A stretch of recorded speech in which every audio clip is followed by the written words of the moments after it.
Capítulo 7. ¿Quién es responsable de qué? La cuestión más peliaguda sobre la ira. Era primavera y me encontraba en Nueva York con motivo de un congreso. Ese día me dirigía en autobús al Museo Metropolitano junto con otras 2 colegas. Había perdido la familiaridad con la ciudad y mis compañeras Celia y Janet se sentían extranjeras en una tierra extraña. Quizá a consecuencia de nuestra ansiedad ante la gran urbe, solicitamos demasiadas veces al conductor que nos avisara en la parada del museo. De repente, este explotó y nos lanzó un virulento ataque verbal que atrajo la atención de los pasajeros del abarrotado autobús. Las 3 nos quedamos calladas, anodadas. Más tarde, tomando un café, compartimos las reacciones que habíamos tenido ante el incidente. Celia se sintió un poco deprimida, ya que le recordó a su ex marido maltratador y justamente esa semana se cumplía el aniversario de su divorcio. Janet reaccionó con ira, que pareció disiparse a medida que se le ocurrieran ingeniosas contestaciones y divertidas venganzas. Por mi parte, reaccioné con nostalgia. Echaba de menos Nueva York y casi agradecí el contraste con la cortesía de la región central de los Estados Unidos a la que me había acostumbrado. Ya tenía una anécdota neoyorquina para contar cuando estuviera de vuelta en Topeka, Kansas. Reflexionemos brevemente sobre este episodio. Es posible que todas estemos de acuerdo en que el conductor actuó incorrectamente, pero ¿es también responsable de las reacciones de las 3 mujeres? ¿Causó él la depresión de Celia y la ira de Janet? ¿Hizo que yo sintiera nostalgia del pasado? ¿Y si la reacción de alguna de nosotras ante su osquedad hubiera sido tirarse del puente de Brooklyn esa noche? ¿Hubiera sido el responsable del suicidio?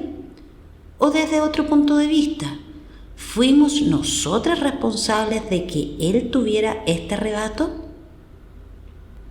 Resulta tentador considerar las relaciones humanas en simples términos de causa y efecto.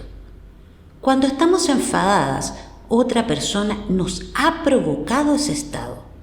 Si somos el blanco de la ira de otra persona, nosotras somos las culpables. O si estamos convencidas de nuestra inocencia, podemos concluir que la otra persona no tiene derecho de sentirse enojada.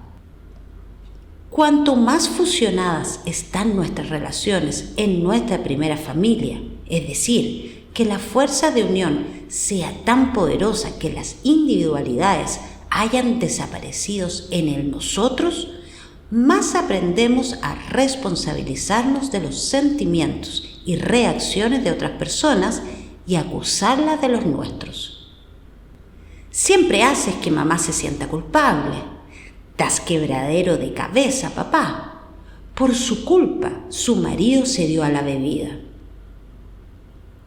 De la misma forma, los miembros de la familia asumen la responsabilidad de causar los pensamientos, los sentimientos y la conducta de los otros miembros.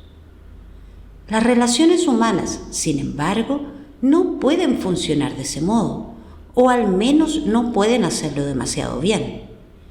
Comenzamos a utilizar nuestra ira como un instrumento de cambio cuando somos capaces de compartir nuestras reacciones sin responsabilizar al otro de provocar nuestros sentimientos y sin culpabilizarnos a nosotras mismas por las reacciones que tienen otras personas como respuesta a nuestras acciones y decisiones. Somos responsables de nuestra propia conducta, pero no de las reacciones de otras personas ni ellas de las nuestras. Las mujeres aprendemos a invertir este orden de cosas. Ponemos nuestra energía en responsabilizarnos de los sentimientos, los pensamientos y la conducta de otras personas y cedemos a otros la responsabilidad de los nuestros. Para ilustrar este punto, retomemos el problema de Katy con su padre viudo, a quien inicialmente describió como demasiado exigente y con inclinación a hacerla sentir culpable. Si Katy percibe a su padre como el causante unilateral de su enfado y o sentimiento de culpa, entonces se encuentra en un callejón sin salida. Se sentirá inútil e impotente por no poder cambiarlo, y si se responsabiliza de originar los sentimientos y reacciones de su padre, se quedará bloqueada igualmente. ¿Por qué? Porque si Katy modifica el orden establecido en su relación, su padre se volverá emocionalmente reactivo ante su nueva conducta. Si entonces se sintiera responsable de ocasionar la reacción paterna, es posible que reinstaurase el antiguo patrón para proteger a su progenitor y a ella misma de sentimientos incómodos y para salvaguardar la uniformidad previsible de la relación. Mi padre se enfureció tanto cuando le di una negativa que no había nada que pudiera hacer. De este modo, la situación pasa a considerarse un caso perdido. ¿Por qué la pregunta ¿quién es responsable de qué? Nos resulta tan difícil de contestar? Porque especialmente a las mujeres se nos ha disuadido de responsabilizarnos de solucionar nuestros propios problemas, tomar nuestras propias decisiones y ejercer el control de la calidad y dirección de nuestras vidas. A medida que aprendemos a ceder la responsabilidad que tenemos con nosotras mismas, desarrollamos la tendencia de culpabilizar a otros por no llenar nuestro vacío o hacernos felices, lo cual no es su tarea. Al mismo tiempo, sin embargo, es posible que nos sintamos responsables de prácticamente todo lo que sucede a nuestro alrededor. Enseguida se nos culpa de los problemas y sufrimientos de los demás y, a la mínima, aceptamos el veredicto de culpable. Además, durante el proceso, creemos que podemos eludir los problemas si nos esforzamos lo suficiente. En efecto, los sentimientos de culpa constituyen un problema femenino de enormes proporciones. Una colega relata que en una ocasión la derribó un esquiador descuidado que al parecer no había visto que estaba detenida en la pista admirando el paisaje. «Lo siento», le gritó instintivamente desde el suelo mientras él pasaba como una bala. En este capítulo veremos cómo la confusión acerca de la cuestión ¿quién es responsable de qué? Hace que nos culpabilicemos tanto a nosotras mismas como a los demás, además de impedirnos cambiar nuestra situación.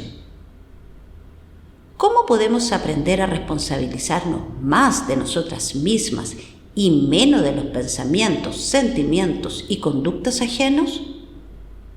En este momento deberías tenerlo más claro que al comienzo del libro, pero continuemos tratando de organizar los elementos que componen este desconcertante interrogante. Recuerda, responsabilizarse de una misma no solo significa clarificar el yo, sino también observar y modificar la parte que nos corresponde en los patrones que nos mantienen atrapadas. En este capítulo examinaremos con detenimiento los patrones de sobrefuncionamiento, infrafuncionamiento en los que todos participamos. Una crisis a medianoche. Jane y Stephanie llevan viviendo juntas durante 8 años y han criado un pastor alemán al que consideran un miembro muy querido de la familia. Una noche el perro la despertó a mitad de la noche, parecía muy enfermo. Si bien Stephanie pensó que la situación era lo suficientemente preocupante como para llamar de inmediato a la veterinaria, Jane insistió en que esperasen a la mañana siguiente y acusó a Stephanie de preocuparse demasiado y reaccionar de forma exagerada. A la mañana siguiente el perro había empeorado y cuando lo vio la veterinaria les dijo: Deberían haberme avisado inmediatamente. Podría haberse muerto. Stephanie se puso furiosa con Jane. Si le hubiera ocurrido algo, tú hubieras tenido la culpa, le reprochó. ¿Qué opinas de la situación? ¿Cómo hubieras reaccionado tú en lugar de Stephanie en ese momento? Desde tu punto de vista, ¿de qué modo ha contribuido cada parte a provocar la ira de Stephanie? Aunque comprendamos que está enojada, Stephanie no tiene claro quién es responsable de qué. Analicemos la situación detenidamente. Jane es responsable de clarificar sus creencias y actuar de acuerdo a ellas. Es lo que hizo. En su opinión, el perro no necesitaba una intervención urgente y por ello no avisó a la veterinaria. Igualmente, Stephanie es responsable de tener claras sus convicciones y obrar conforme a ellas, pero no lo hizo. Aunque temía que el perro necesitara una intervención urgente, postergó la llamada a la veterinaria hasta la mañana siguiente. No estoy diciendo que Stephanie no debería estar enfadada con Jane. Si está enfadada, está enfadada. Podría sentirse enojada porque Jane menospreció sus temores, minimizó sus preocupaciones, no se tomó en serio su percepción de la realidad o actuó como una sabelotodo. De todos modos, es ella y no Jane la última responsable de lo que decida hacer o no hacer. Pero tú no conoces a Jane. La razón por la que no llamé a la veterinaria, señaló Stephanie más tarde, es que Jane no hubiera parado de recordarme que me había equivocado. Si hubiera despertado a la veterinaria en mitad de la noche para nada, Jane hubiera estado dándome la lata durante semanas y habría tenido una razón más para llamarme aprensiva y neurótica. Quiero a Jane, pero no sabes lo difícil que puede ser. Está tan segura de sí misma que me hace dudar de mis opiniones. Con esta explicación, Stephanie continúa culpando a Jane de su propia conducta. Por supuesto, si Stephanie comienza a afirmarse, Jane tendrá una intensa reacción, especialmente si ha actuado como miembro dominante de la pareja en la toma de decisiones. Pero si Stephanie es capaz de mantener su postura sin distanciarse emocionalmente ni intensificar las tensiones, es probable que con el tiempo Jane aprenda a gestionar sus sentimientos y reacciones. ¿Qué pasos podemos dar para traducir nuestra ira en un sentido de responsabilidad personal que dé como resultado unas relaciones más funcionales con los demás? Stephanie deberá observar, clarificar su patrón relacional y recopilar datos sobre el asunto. Observar. Imagina que estás en el lugar de Stephanie y te sientes disgustada no solo por el episodio del perro, sino también por el patrón de relación que ha salido a la luz a raíz de ese suceso. ¿Cuál podría ser el siguiente paso? El primer paso en la dirección de aclarar quién es responsable de qué consiste en empezar a observar con cuidado las secuencias de interacción que nos llevan a enfadarnos o a exaltarnos. Por ejemplo, Stephanie podría darse cuenta de que el patrón que se activa en la toma de decisiones siempre funciona del siguiente modo. Tiene lugar una situación, en este caso un perro enfermo, en la que ha de tomarse una decisión. Stephanie tiende a responder la primera expresando su opinión de un modo vacilante. A continuación, Jane da su opinión, que puede diferir de la de Stephanie, de un modo absolutamente confiado. Entonces Stephanie comienza a dudar de su valoración inicial o simplemente llega a la conclusión de que no merece la pena pelearse. En cualquier caso, delega en Jane. A menudo este patrón le funciona a ambas y reina la calma. Pero con altos niveles de ansiedad y estrés, como en el presente ejemplo, Stephanie se enfada con Jane cuando el resultado de la decisión de esta última no es de su agrado. En estas ocasiones, Stephanie o se aleja de Jane o la critica. Si opta por la vía del reproche, acaban peleándose y, generalmente, al día siguiente las aguas han vuelto a su cauce. Clarificar el patrón relacional. Aunque puede que ella lo defina de otro modo, Stephanie está comenzando a identificar un patrón de sobrefuncionamiento-infrafuncionamiento en torno a la toma de decisiones. Cuanto más sobrefunciona Jane, se lanza a tomar decisiones por ambas, no expresa ninguna duda ni seguridad sobre su criterio, actúa como si no le sirvieran ni la ayuda ni los consejos de Stephanie, más infrafunciona Stephanie. Cuando ha de tomar una decisión la posterga o no hace nada, confía en que Jane se hará cargo de la situación, se siente lenta o menos competente para tomar decisiones importantes. Y cuanto más infrafunciona Stephanie, más sobrefuncionará Jane. El sobrefuncionamiento y el infrafuncionamiento se refuerzan mutuamente en un círculo vicioso. Abordar un patrón relacional recopilando información sobre quién hace qué, cuándo y en qué orden es bastante complicado cuando todo va bien y resulta prácticamente imposible cuando estamos atrapadas en la intensidad de nuestras emociones y acusaciones.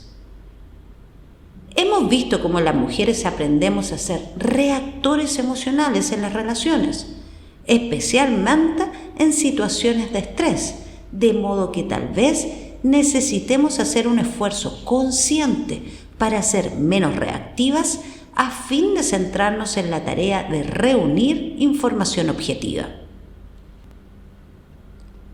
Recopilar datos.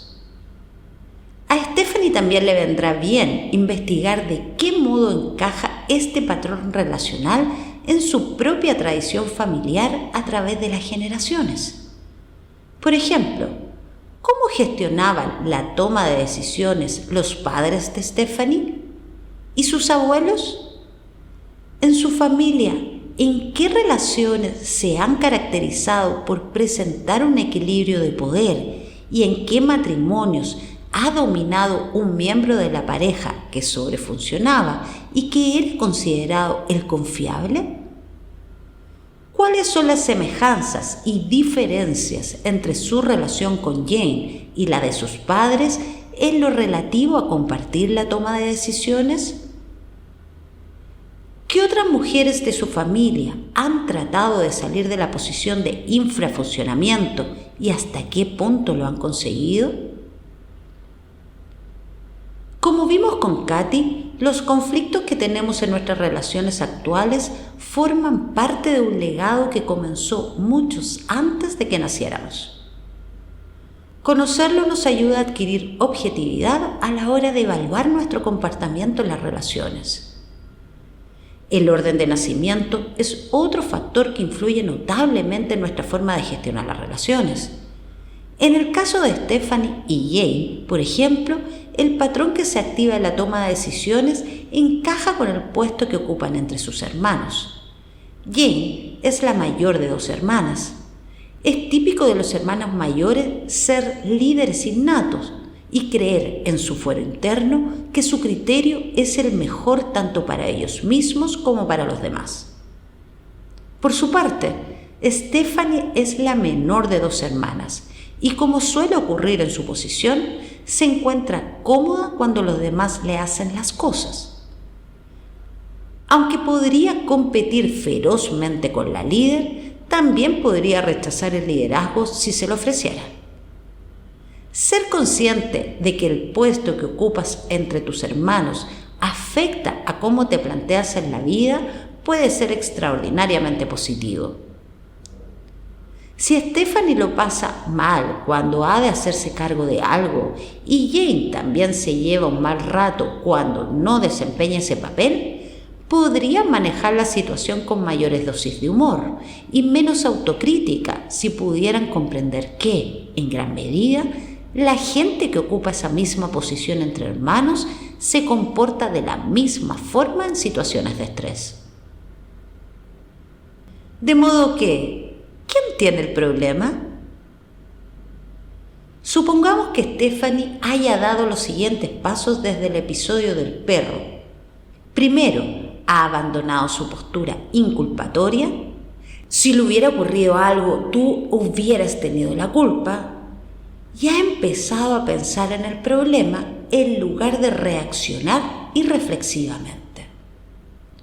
Segundo, tiene bastante claro quién hace qué, cuándo y en qué orden. Cuando están estresadas, Stephanie infrafunciona y Jane sobrefunciona.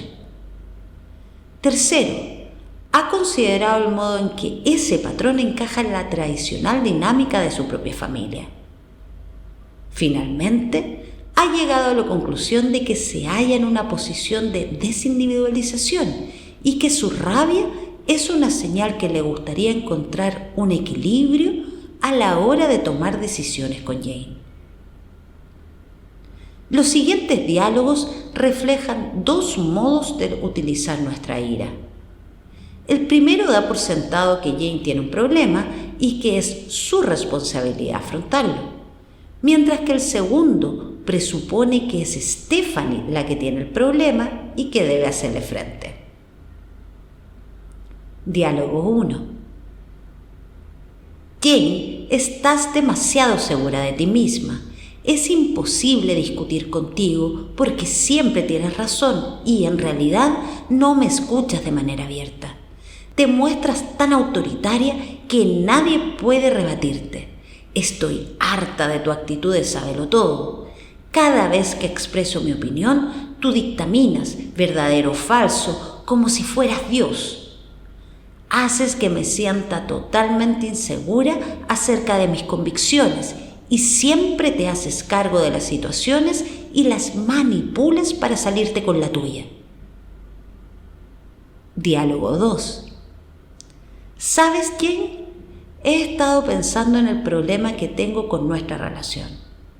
Creo que tiene que ver con lo difícil que me resulta tomar decisiones y hacerme cargo de las situaciones. No llamé a la veterinaria la otra noche porque cuando te mostraste tan confiada en tu postura, empecé a dudar de la mía. Y cuando criticaste mi punto de vista y me menospreciaste por preocuparme tanto, algo que no me gusta, mi reacción fue dar marcha atrás. Soy consciente de que suelo hacerlo y tengo la intención de trabajar para desarrollar la capacidad de tomar mis propias decisiones y mantenerme fiel a ellas. Seguramente cometeré errores y puede que nuestra relación se vuelva más tensa por un tiempo, pero no me siento bien tal como están las cosas.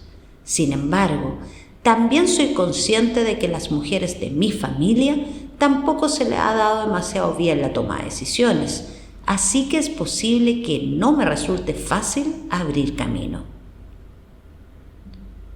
¿Qué podemos comentar del diálogo 1?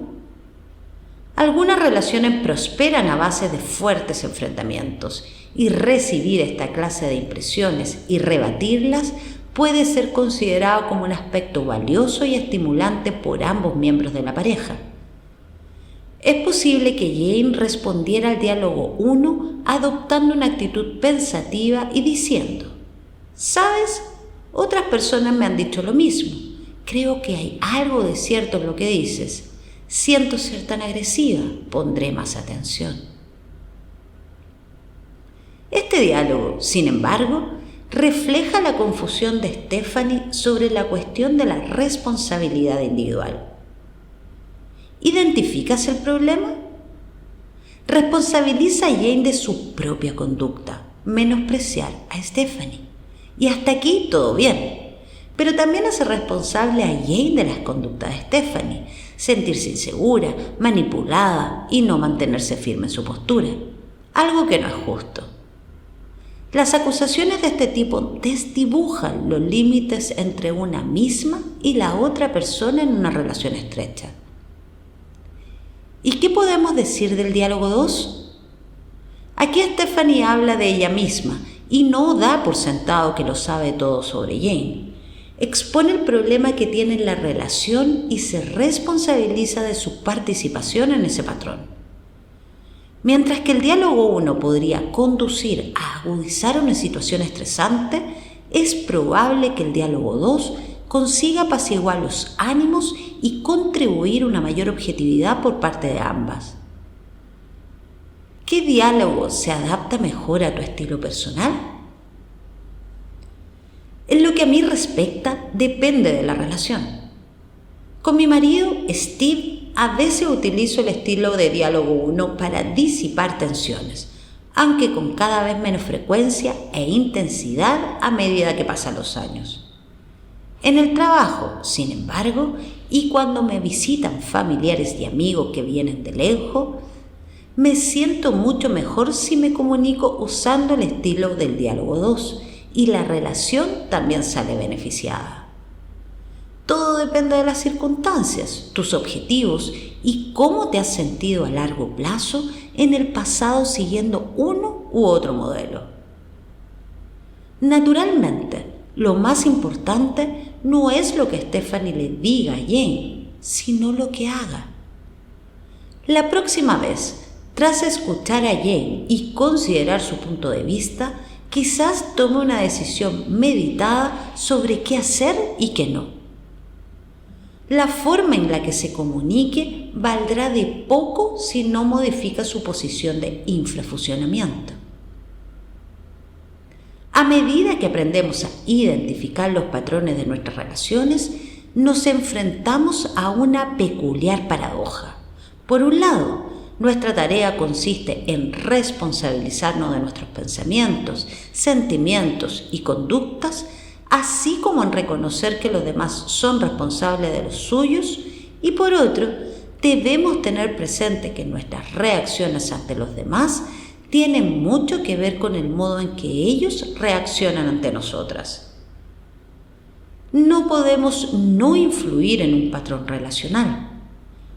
Cuando una relación está estancada en un patrón circular, en el momento que uno de los implicados decide modificar su parte en la secuencia, toda la dinámica se modifica. Asumir esta responsabilidad no significa caer en la autoinculpación y la autocrítica.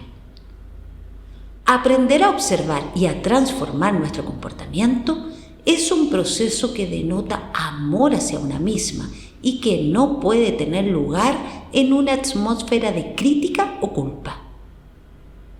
Estas actitudes suelen debilitar nuestra capacidad de observar los patrones relacionales en lugar de mejorarla. Incluso pueden formar parte del juego que aprendemos a representar, en el que la meta inconsciente es salvaguardar las relaciones adoptando una posición de inferioridad con la intención de que la otra persona se sienta en una posición aventajada. Se trata de una posición de dignidad y fuerza que nos permite decirnos a nosotras mismas o a otras personas: ¿sabes? Me doy cuenta de que estoy actuando de este modo en esta relación y voy a trabajar para cambiarlo. Aceptar nuestra responsabilidad no exime a los otros de asumir la suya, más bien al contrario. Como hemos visto, pone de manifiesto nuestra separación y muestra a los demás que somos las responsables últimas de definirnos a nosotras mismas y establecer las condiciones de nuestra vida, permitiendo respetuosamente que ellos puedan hacer lo mismo. ¿Quién se encarga de los quehaceres domésticos? Tras innumerables peleas domésticas con su marido, Lisa desistió de seguir luchando y decidió afrontar su propio problema. Eligió un momento en que las cosas estaban en relativa calma y le dijo: Rich, tenemos un problema con la cantidad de tareas que hago. Cuando cocino y limpio más de lo que me corresponde, acabo sintiendo resentimiento porque, según mi modo de ver, asumo más carga de lo que me corresponde. Además, estoy agotada. Creo que mi mayor problema es que, en general, me siento demasiado cansada y necesito encontrar la manera de conservar energía y tener más tiempo para mí. Después concretó a Rich los pasos que podía dar para ayudarla. Lisa no lo criticó ni lo aleccionó sobre cómo debería comportarse un buen marido, sino que compartió con él sus sentimientos acerca de una situación que se había vuelto cada vez más problemática para ella. Cuando Rich contestó: bueno, otras mujeres que conozco parece que se las arreglan bien, Lisa replicó suavemente: bueno, pero yo no soy otras mujeres, soy yo misma. Al cabo de varios meses, Rich se ocupaba únicamente de tirar la basura y del jardín, y Lisa seguía enfadada. Sin embargo, mientras conversaba con ella, me di cuenta de que no había modificado nada en su conducta. Atendía como siempre a los amigos de Rich que los visitaban, se encargaba de la colada, cocinaba, lavaba los platos e incluso pasaba la aspiradora en el estudio de su marido. Las palabras de Lisa expresaban: siento cansancio y resentimiento y necesito hacer algo al respecto. Pero sus acciones contribuían a mantener la situación tal como estaba. No estaba responsabilizándose de actuar con la relación a su problema. ¿Pero por qué debería hacerlo? ¿Acaso no es Rich el que tendría que cambiar de actitud? ¿No tiene la responsabilidad de actuar correctamente y mostrar consideración hacia su mujer? Lisa lleva mucho tiempo tratando de introducir cambios en la relación. ¿No le tocaría a Rich mover ficha? Aunque tú y yo podríamos pensar así, eso es irrelevante. Rich no tiene ningún problema con la situación expuesta. Se siente satisfecho de cómo están las cosas y no está interesado en ningún cambio. Si Lisa no actúa para encarar su propio problema, nadie lo hará por ella, ni siquiera su marido. Cuando Lisa ya no aguantó más, comenzó a emprender acciones coherentes con sus palabras. En primer lugar, diseñó un plan. Elaboró una lista con las tareas que pretendía seguir llevando a cabo. Por ejemplo, consideraba fundamental tener la sala y la cocina limpias, de modo que no iba a dejar que se acumulara la suciedad en ellas. Y otra lista con las tareas que iba a abandonar. Aunque esperaba que Rich las sustituyera, si no lo hacía, simplemente no se harían. Después contó a Rich el plan y lo puso en marcha. Lisa se mantuvo firme y Rich la puso a prueba durante 2 meses, volviéndose más alejado que de costumbre. Así pues, Lisa continuó llevando a cabo la mayor parte de las tareas domésticas porque tener la casa limpia era más importante para ella que para Rich. Sin embargo, encontró otras formas de ahorrar tiempo y energía. 3 veces por semana preparaba bocadillos para ella y los niños para cenar, y Rich tenía que hacerse la cena cuando llegaba del trabajo. Cuando Rich invitaba a colegas o amigos a cenar, ella no hacía las compras ni cocinaba para la ocasión, aunque le echaba una mano encantada. Lisa consideró con cuidado aquellas áreas en las que quería invertir su tiempo y energía y aquellas en las que podía ahorrar ambos. Obró estos cambios movida por la responsabilidad que tenía consigo misma y no para oponerse a Rich. Si se hubiera puesto en huelga o los cambios no hubieran sido más que un complot para hacer entrar a Rich en vereda o vengarse, probablemente solo hubiera conseguido aumentar las dificultades.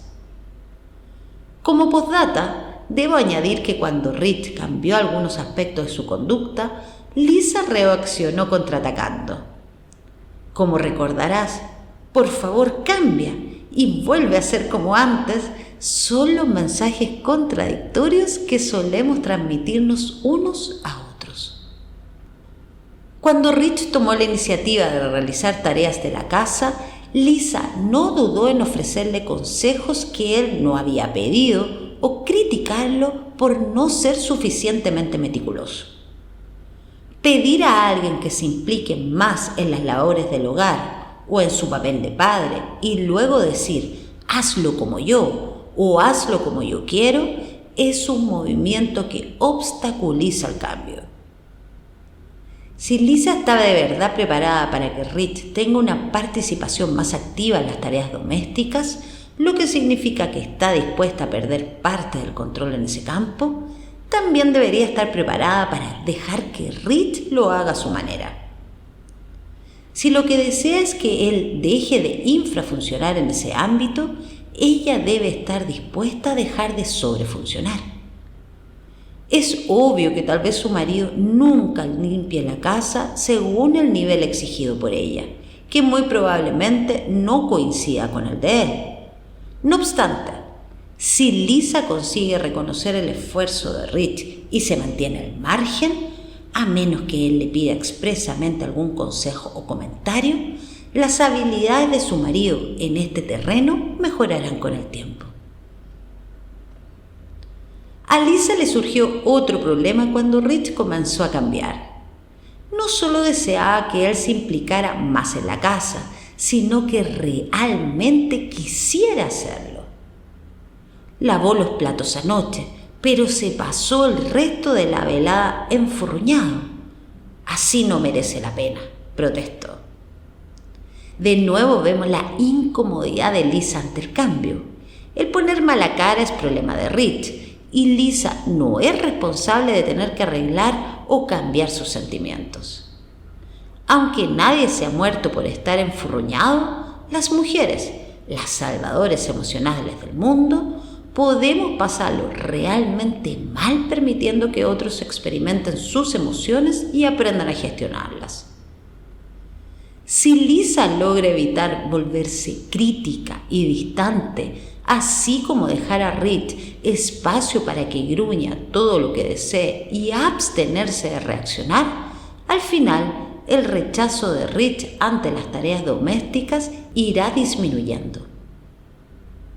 Afirmar «no merece la pena» es problema de Lisa y refleja sus sentimientos encontrados acerca de modificar un patrón de relación antiguo. ¿Por qué debería resultar fácil a Lisa ceder el control en un ámbito en el que generación tras generación nunca se ha cuestionado la autoridad y competencias femeninas?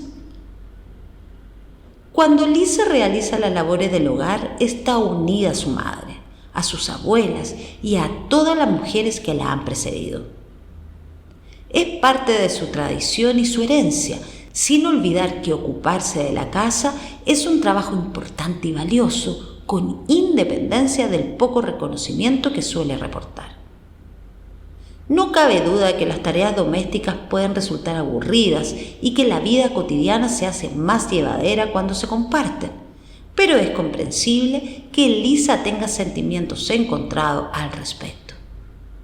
Y quizá haya pocas áreas donde ella, y no Rich, pueda adoptar el papel de experta. Un último apunte. Si Lisa desea cambiar realmente, ¿por qué no tener una buena pelea liberadora? ¿No podría transmitir a Rich que va en serio alzando la voz? No hay nada de malo en el enfrentamiento si después Lisa se siente mejor y forma parte de un proceso en el que se fortalezca su resolución a cambiar. En problemas persistentes como este, el factor más importante no es si se producen o no enfrentamientos o si hablamos con enfado o serenidad, sino la creciente convicción interna de que por nuestro bien no debemos seguir sobrefuncionando. Sobrefuncionamiento emocional. más trabajo femenino. Anteriormente hemos visto la forma en la que se nos prescribe la desindividualización y el infrafuncionamiento. De este modo, cuando tenemos un área de sobrefuncionamiento, tal vez nos volquemos en la tarea sin parar de quejarnos, como le ocurría a Lisa con las labores del hogar. Pero además de recogiendo los calcetines ajenos, ¿de qué otra forma solemos sobrefuncionar? A menudo, las mujeres sobrefuncionamos asumiendo una actitud reparadora o de rescate en las relaciones. No solo actuamos como si fuéramos responsables de corregir a los demás o de solucionar sus problemas, sino como si estuviera en nuestras manos hacerlo. Podemos volvernos reactivas a cada movimiento que una persona haga o deje de hacer y experimentar emociones que oscilan entre la irritación y la furia o la desesperanza. Y cuando nos damos cuenta de que nuestros intentos de ayudar a los demás no funcionan, ¿nos detenemos e introducimos algún cambio? ¡Claro que no!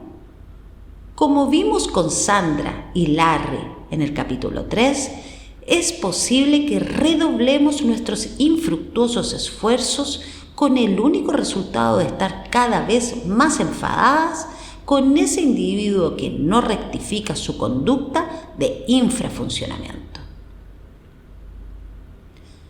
Puede resultarnos tremendamente complicado mantener el grado de separación que permita a los otros manejar su propio dolor y solucionar sus propios problemas. Aunque los hombres también tienen dificultades para equilibrar las fuerzas de separación y de unión, tienden a gestionar la ansiedad mediante la distancia emocional y la desconexión. De este modo, se sacrifica el nosotros por el yo, mientras que las mujeres solemos hacerlo por medio de la fusión y el sobrefuncionamiento emocional. En este caso, se sacrifica el yo por el nosotros. No es de extrañar que la división de roles de género está asociada a estas dos alternativas desacertadas y extremas. Nuestra sociedad infravalora la importancia de las relaciones estrechas entre los hombres y promueve su aislamiento y desconexión emocionales. Las mujeres, por otro lado, recibimos un mensaje opuesto que nos anima a centrarnos excesivamente en los problemas ajenos y a fusionarnos con ellos en lugar de volcar nuestra principal energía de preocupación en nuestros propios asuntos. Cuando no priorizamos la resolución de nuestros propios problemas, cargamos con los de los demás como si fueran nuestros. ¿Pero qué hay de malo en hacerse cargo de los asuntos de los demás? Nada, en cierto modo. Durante generaciones las mujeres hemos basado nuestra identidad como nuestra autoestima en proteger, ayudar, nutrir y reconfortar a otros. No hay duda de que la conexión con los demás, la empatía, el interés amoroso hacia el prójimo y la contribución al desarrollo de los más pequeños son grandes virtudes tanto en los hombres como en las mujeres. El problema surge cuando nos volvemos excesivamente reactivas frente a los problemas de otras personas, cuando nos hacemos cargo de cosas de las que no somos responsables y cuando tratamos de controlar aspectos que escapan a nuestro control. Cuando sobrefuncionamos por otro individuo, acabamos enojadas y en el proceso no dejamos que nadie evolucione. A medida que analicemos la historia de Lois y su hermano, arrojaremos luz sobre la saga del sobrefuncionamiento. Ten presente que podría haberse tratado igualmente de Lois y su hijo, Lois y su suegra, Lois y su empleado o Lois y su amigo. Mi hermano es un desastre. No quisiera parecer poco comprensiva o insensible, explicó Lois, que sonaba como si estuviera a punto de renegar de su hermano pequeño, Brian. Es obvio que me preocupa Brian por ser tan neurótico, pero es que además me irrita. Hay dos cosas que me sacan de quicio. Pero siempre me telefonea en medio de una especie de crisis pidiéndome dinero y algún consejo. Y después se gasta el dinero, que nunca me devuelve, y hace caso omiso de mis sugerencias. Le he recomendado a 2 terapeutas, pero los ha dejado enseguida. Le he propuesto la lectura de varios libros que podrían ayudarle a organizar su vida. He hablado con él por teléfono cada vez que me llama, a cobro revertido, por supuesto, y le he explicado lo que puede hacer para encauzar su vida. Brian me escucha y luego no hace nada de lo que digo. He intentado ser brusca con él y tampoco ha funcionado. Me siento agotada y enfadada, pero es mi hermano y no puedo rechazarlo. Ha hecho que mis padres se distancien de él y no tiene a nadie a quien acudir. ¿Cuál es el patrón de interacción entre Lois y su hermano? Brian la llama diciendo «ayúdame» y Lois se lanza a ayudarlo. Luego Brian continúa actuando como siempre y, tarde o temprano, vuelve a llamar la causa de otra crisis. En unas ocasiones, Lois se muestra comprensiva, en otras dura, pero en ambos casos sigue diciendo a su hermanito pequeño, que ya tiene 24 años, cómo debería actuar. Brian no le hace caso y el ciclo continúa. De modo que, ¿quién tiene la culpa de este tío vivo? A estas alturas es probable que ya no pienses en estos términos.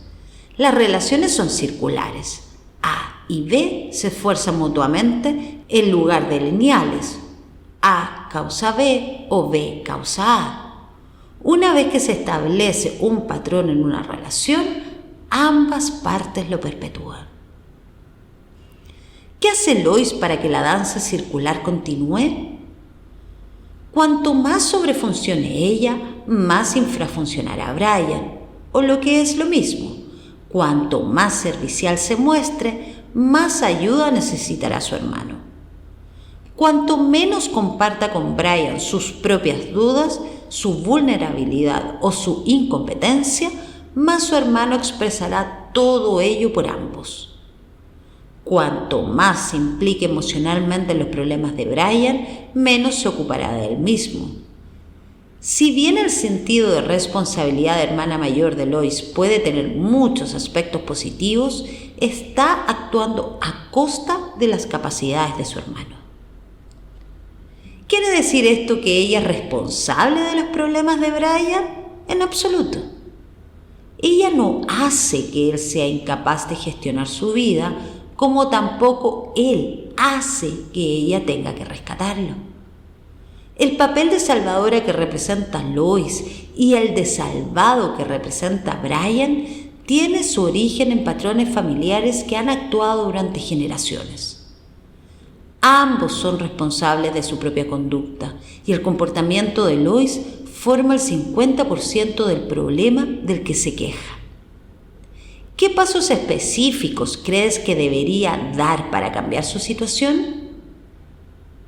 ¿Qué tal compartir su problema con Brian sin acusaciones?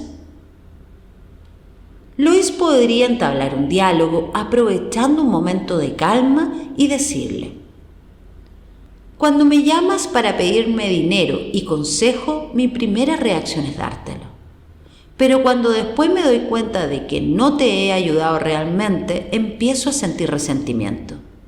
Quizás mi frustración se deba en parte a mi propio deseo de ayudar, pero no quiero continuar así.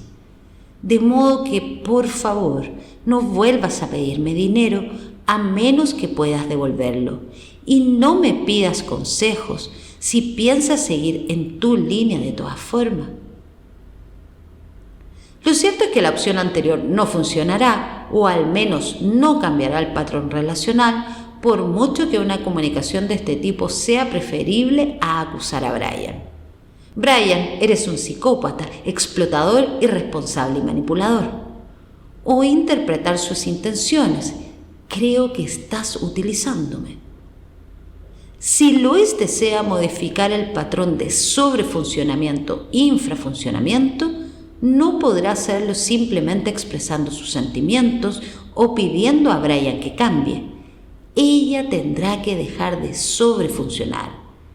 ¿Qué significa esto específicamente? Aprender a no ser servicial. Si Lois desea cambiar el antiguo patrón, puede empezar a poner freno a su actitud servicial. ¿Suena fácil? Para aquella de nosotras que creemos que sentimos la vocación sagrada de salvar a los demás y ayudarles a enmendarse, lo más difícil del mundo es dejar de intentar ser útil. ¿Cómo se hace eso de no tratar de ser servicial? ¿Cómo dejar de rescatar a otro miembro de tu familia? He aquí un ejemplo. La próxima vez que Brian la llame apurado, Lois puede escucharle con compasión y formularle algunas preguntas sobre su situación.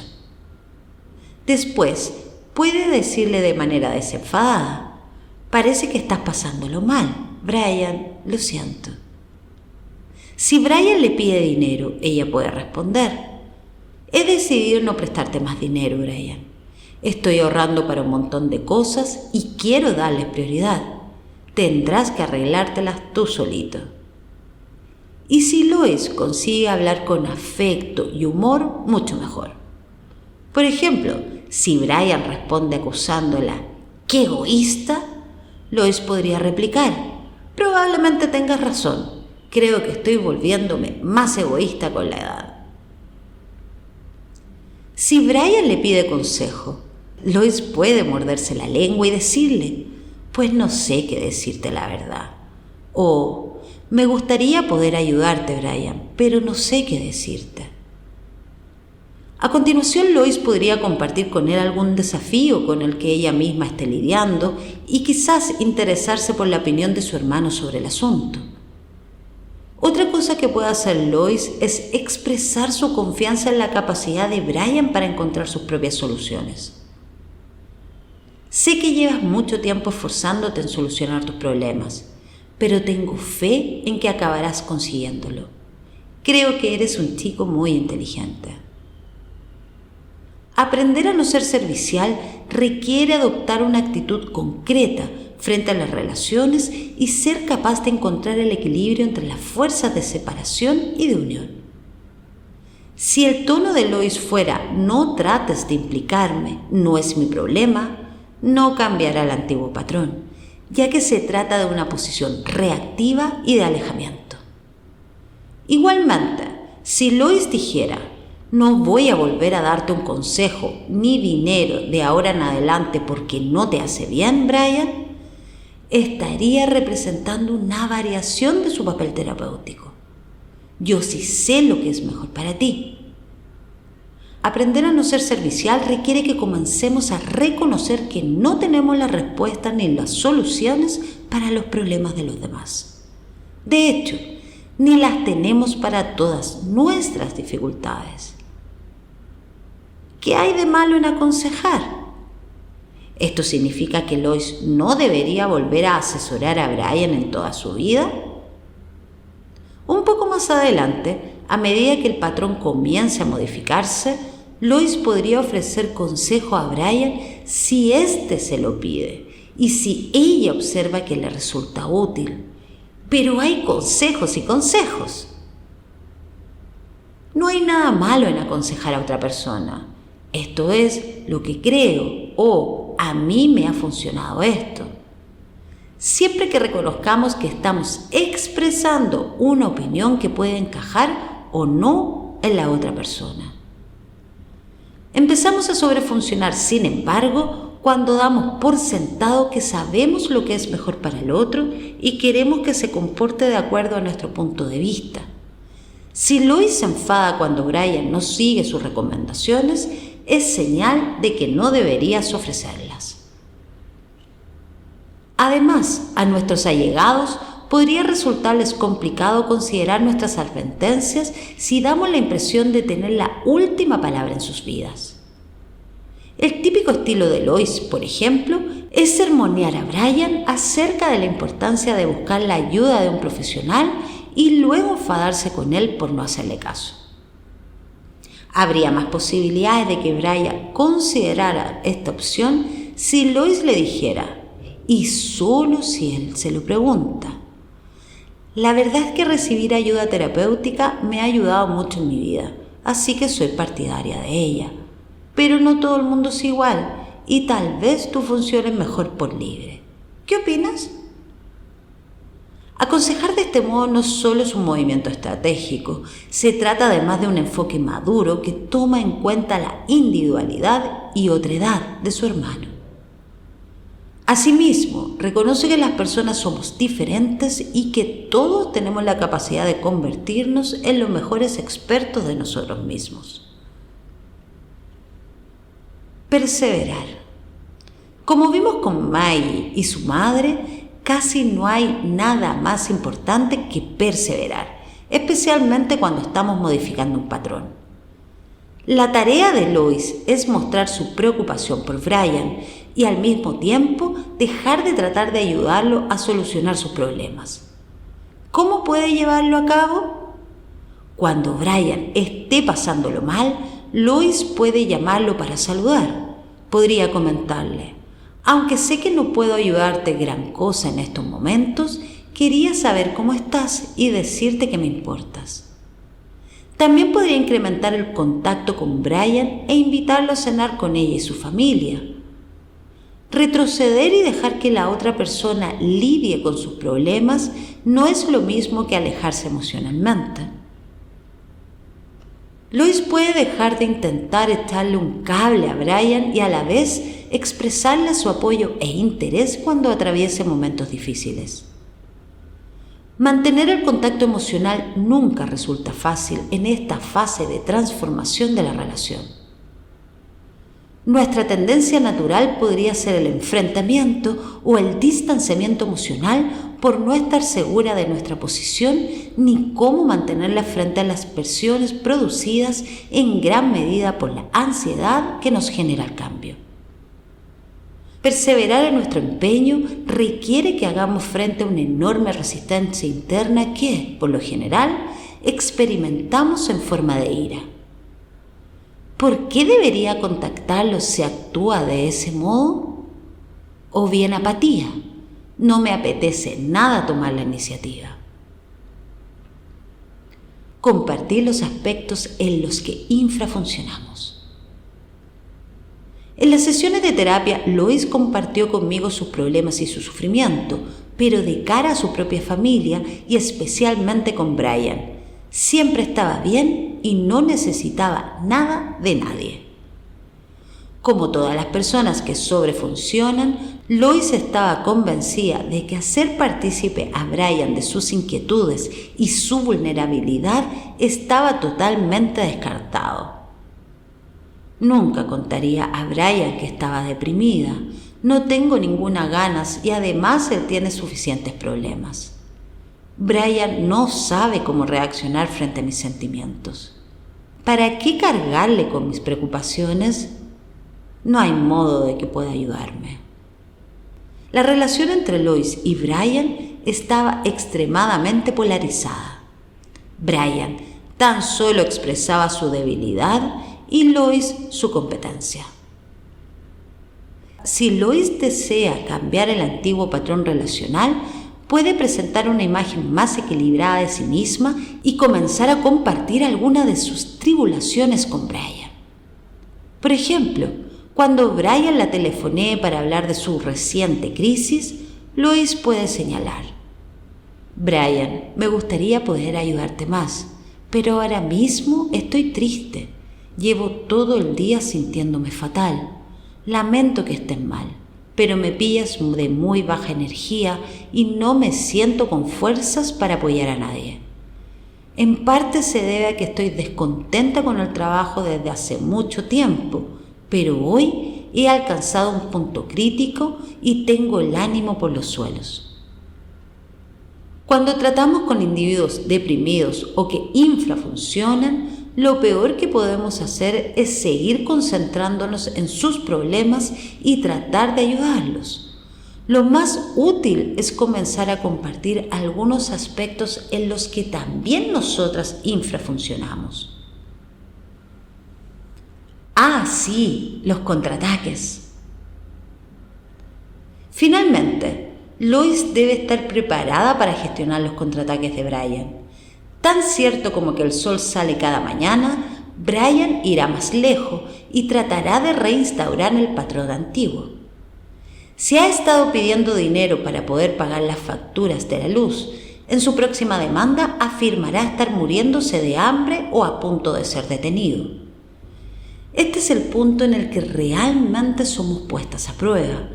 Tenemos dos opciones: inventarnos alguna excusa para retroceder a la dinámica anterior y acusar a la otra persona. Bueno, no podía dejar que mi hermano se muriera en la calle, ¿no?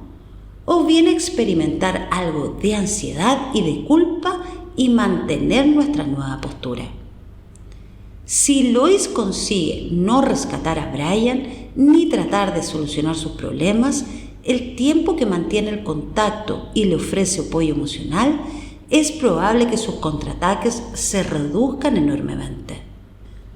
Tan solo asomarán cuando él tantee el terreno cada cierto tiempo. Veamos lo que nos enseña la historia de Lois sobre la cuestión ¿quién es responsable de qué?, con la que comenzamos este capítulo.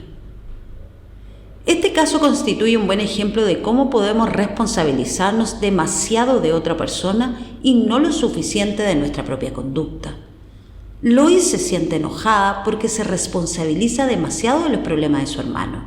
Lo aconseja, lo rescata y lo saca de apuros, y le resulta difícil tan solo estar ahí y dejar que él se las arregle.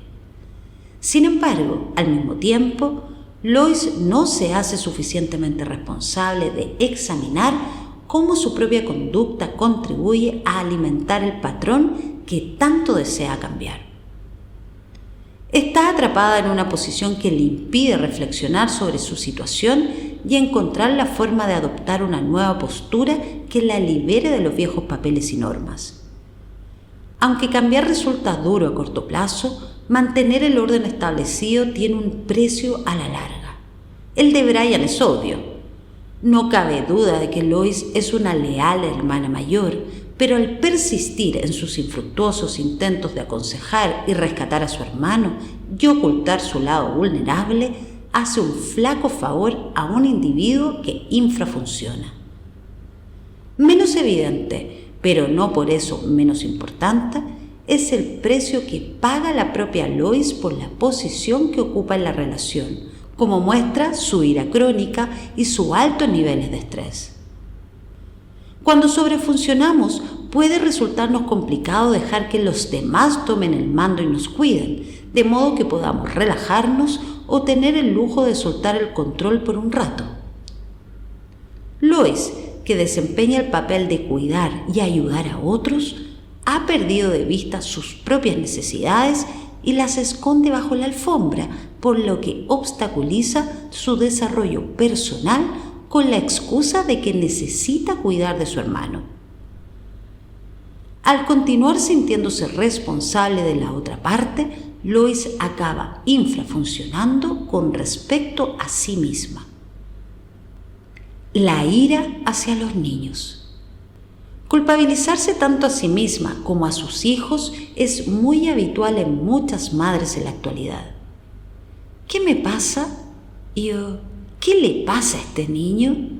Son las dos preguntas que las madres aprenden a formularse cuando se les cede la principal responsabilidad de todos los problemas de la familia. Se ha fomentado en las madres la fantasía de que el comportamiento de sus hijos, incluso su naturaleza esencial, es obra suya. Si el niño se porta bien, se la considera una buena madre, y si se porta mal, una mala madre, que es la culpable del problema. Es como si la madre constituyera el entorno del niño. Hasta hace poco, otros factores tales como el padre, la familia o la sociedad a la que pertenece la familia apenas contaban realmente. Se nos ha hecho creer que como madre podemos y debemos controlar aspectos que, siendo realistas, se nos escapan de las manos. Muchas de nosotras sentimos una necesidad exagerada de dirigir la conducta de nuestros hijos para probarnos a nosotras mismas, a nuestras madres y al mundo que somos unas buenas madres. No obstante, la madre que está dominada por la ira porque se siente incapaz de manejar a su hijo suele estar atrapada en la paradoja que subyace en nuestras dificultades con esta emoción. Podemos creer que somos responsables de controlar algo que escapa a nuestro control y, en cambio, no ejercemos el poder y la autoridad que sí tenemos sobre nuestra propia conducta. Si bien las madres no podemos hacer que los niños piensen, sientan o sean de una cierta manera, podemos ser firmes, coherentes y claras respecto a las conductas que toleramos y las que no, así como a las consecuencias del mal comportamiento. También podemos modificar nuestro papel en los patrones que mantienen estancados a los miembros de la familia. Al mismo tiempo, estamos abocadas al fracaso en cualquier intento de mejorar si consideramos que el problema está en nosotras, en el niño o en el padre. Nunca hay un villano en la vida familiar, aunque así lo parezca. Las tormentosas luchas de poder con los niños a menudo se reducen a lo siguiente. Tal vez estemos sobrefuncionando o interviniendo demasiado en lo relativo a sus pensamientos o sentimientos y, al mismo tiempo, tal vez estemos infrafuncionando en lo que se refiere a clarificar nuestra postura y establecer normas de comportamiento. He aquí un ejemplo típico. Claudia, una tirana de 4 años. Alicia, que llevaba divorciada varios meses, había empezado a salir con un hombre llamado Carlos. A mí me gusta, pero a mi hija no, explicó Alicia. Cada vez que Carlos y yo estamos a punto de salir de casa, Claudia, que tiene 4 años, empieza a sollozar lastimeramente como si se le estuviera rompiendo su corazoncito. Quizás tenga que ver con la lealtad que siente hacia su padre, pero lo cierto es que no le agrada a Carlos ni le gusta que esté a solas con él. En ocasiones tiene una auténtica pataleta cuando estamos a punto de salir por la puerta. Me enfurece tanto que ni siquiera puedo mostrarme comprensiva. ¿Y qué haces cuando Claudia se comporta de ese modo?, le pregunté. Cuando estoy tranquila, trato de razonar con ella, contestó Alicia. Le explico que necesito salir y que no hay razón para que eso le produzca malestar. Le digo que pronto se acostumbrará y no se sentirá molesta. También le cuento que Carlos es un hombre muy agradable y si hiciera un esfuerzo acabaría gustándole. ¿Y cómo reacciona tu hija?, le interrogué. Pues no entra en razón. Se esconde bajo las mantas o se tapa los oídos. A veces incluso se altera todavía más y se pone a llorar más fuerte. La semana pasada fue tan horrible que cancelé mis planes con Carlos y tuve que pedirles a él y a la canguro que se fueran a casa. Generalmente mantengo mis planes, pero sintiéndome tan culpable que no consigo disfrutar. Sé que Claudia está pasándolo mal con el divorcio, pero me pongo furiosa con ella por ser tan controladora. Esa niña es una pequeña tirana. ¿Qué va mal aquí? ¿Puedes identificar el problema de Alicia? ¿Razonar con los niños? Razonar con los niños suena una buena opción para cualquier padre o madre inteligentes. Sin embargo, en la práctica, suele reducirse a tratar de convencerlos para que vean las cosas a nuestro modo. Alicia comunica a Claudia que su ira y malestar son inapropiados, exagerados o gratuitos. No solo desea salir con Carlos, sino que además que su hija quiera que ella salga con Carlos. no solo desea que su hija deje de ser maleducada, lo cual es sin duda una petición razonable, sino también que a Claudia le guste Carlos y que lo considere un hombre agradable. Si bien es comprensible que Alicia albergue esos deseos, no es posible cambiar los pensamientos y sentimientos de nuestros hijos, y lo que es más importante, no es asunto nuestro. Si lo intentamos solo, conseguiremos sentirnos enfadadas y frustradas, y también dificultará los esfuerzos de nuestros hijos por crear un yo claro y diferenciado de la familia. ¿Por qué a Alicia le cuesta tanto aceptar los sentimientos de rabia y tristeza de su hija? Tal vez salir le produzca ansiedad a ella también, aunque no sea consciente de ello. Quizás esté habituada a sobrefuncionar o salvar cuando se trata de los sentimientos de otras personas, especialmente los de su hija. Muchas de nosotras hacemos esto. Tan pronto como nuestro hijo o hija expresa abatimiento, ira, dolor o celos, puede que nuestra primera reacción sea apresurarnos a hacer algo, bien para que se le pase, bien para mejorar la situación. Ese algo podría consistir en aconsejar, interpretar o tranquilizar. Es posible que tratemos de cambiar de tema o animar al niño, o tal vez intentemos convencerlo de que no se sienta o de que no debería sentirse de ese modo. El sobrefuncionamiento emocional refleja la fusión que se produce en las relaciones familiares. El modo en que están estructurados los papeles y normas en las familias promueve una paternidad demasiado distante y una maternidad demasiado intensa. Si a nuestro hijo le pica en algún sitio, nosotras nos rascamos. Esta fuerza de unión entre madre e hijo puede ser tan fuerte que a muchas de nosotras se nos hace difícil alcanzar el nivel de separación que nos permitiría escuchar a nuestros hijos de forma relajada y empática e invitarlos a explayarse y entrar en detalle si lo desean. Cuando aprendemos a mantener la distancia y evitar adoptar una actitud reparadora o de sobrefuncionamiento, nuestros hijos, ya tengan 4 o 40 años, demuestran una extraordinaria capacidad de gestionar sus propios sentimientos, solucionar sus problemas y pedir ayuda cuando la necesitan. ¿Qué harías tú si estuvieras en el lugar de Alicia? Claudia se calmó considerablemente cuando Alicia consiguió dar los siguientes pasos. En primer lugar, Alicia escuchó los pensamientos y sentimientos de Claudia sin tratar de cambiarlos ni suprimirlos.